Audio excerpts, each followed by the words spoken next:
নমস্কার, সবাই কেমন আছেন? এক মুঠো ভালোবাসা আইডি ব্লগে আপনাদের সকলকে স্বাগত জানাই।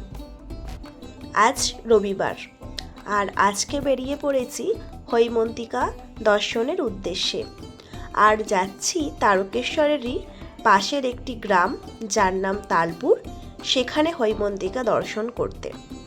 এই তালপুরের জগদ্ধাত্রী ঠাকুর কিন্তু বেশ অনেক বছর ধরে হচ্ছে, তাই এখানের বিখ্যাত কিন্তু তালপুরের জগদ্ধাত্রী ঠাকুর। তারকেশ্বর গোঘাট বা তারকেশ্বর আরামবাগ লাইনের ট্রেনে তারকেশ্বর থেকে উঠলেই পরে স্টেশন তালপুর।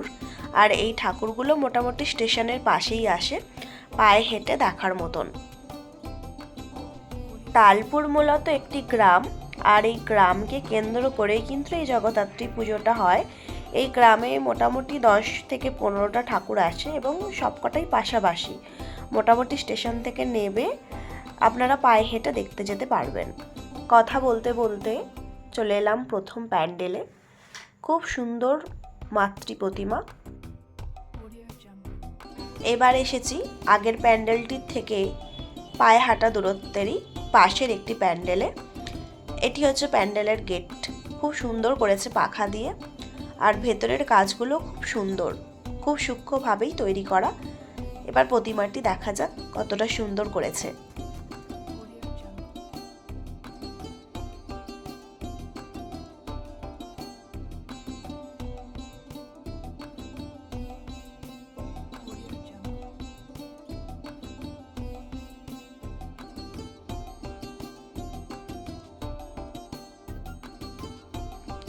বাহ, খুব সুন্দর, অপূর্ব সুন্দরখানি মায়ের মুখটা। দেখুন কি সুন্দর লাগছে না? এবার এসেছি পরবর্তী প্যান্ডেলে।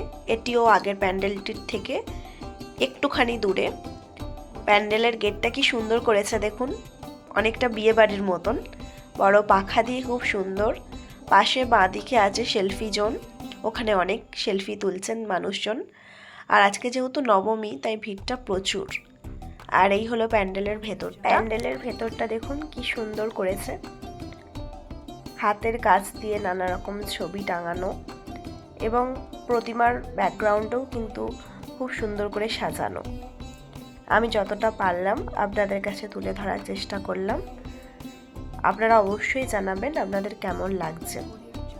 আর প্রতিমা দেখুন কি সুন্দর, ঠাকুরের মুখটা দেখলেই মন একদম জুড়িয়ে যায়।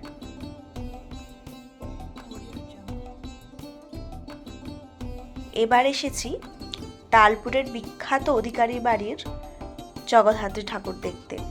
এনারা প্রত্যেক বছর একটা নতুন নতুন থিম করেন, নতুন ভাবনা ভাবেন। এবারে ওনাদের ভাবনা তন্ত্র সাধনার উপরে।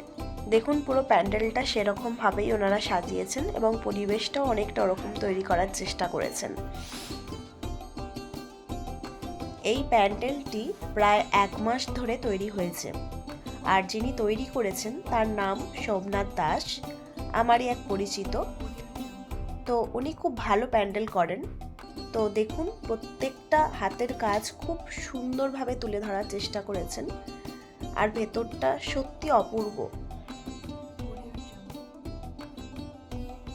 এই বাড়ির পুজো বরাবরই খুব বড় করে হয়, আর এনারা প্রতি বছরই প্রায় কৃষ্ণনগর থেকে প্রতিমা আনেন।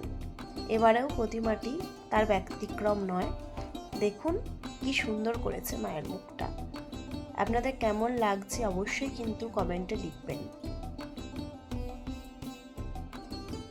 এক কথায় অসাধারণ, অপূর্ব।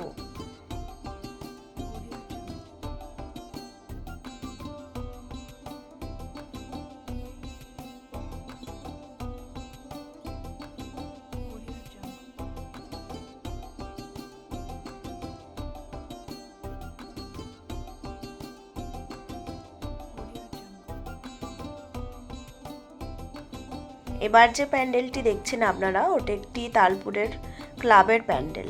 খুব সুন্দর করেছেন প্যান্ডেলের বাইরেটা।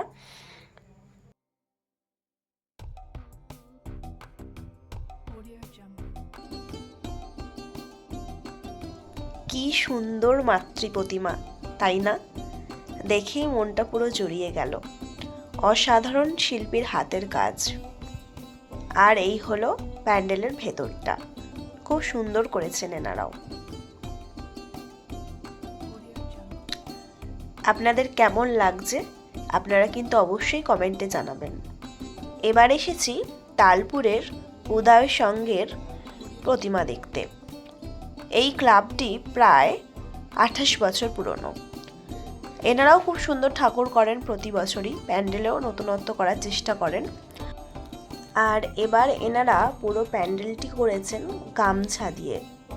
প্রচুর গামছা দেখুন প্যান্ডেলের মধ্যে, আর তার সাথে হাতের কারুকার্য করা নানা রকমের ছবি দিয়ে পুরোটা করা। খুব সুন্দর করেছেন, প্যান্ডেলের ভেতরটা অপূর্ব সুন্দর। আমি যতটা পারলাম আপনাদের কাছে তুলে ধরার চেষ্টা করলাম। আর এই হলো এই উদয় সংঘের মাতৃ প্রতিমা, খুব সুন্দর। জগদ্ধাত্রী ঠাকুর মানেই খুব সুন্দর। আপনাদের কোন প্যান্ডেলটা এখনো পর্যন্ত ভালো লাগলো সব থেকে, সেটা কিন্তু কমেন্ট বক্সে অবশ্যই জানাবেন আমাকে।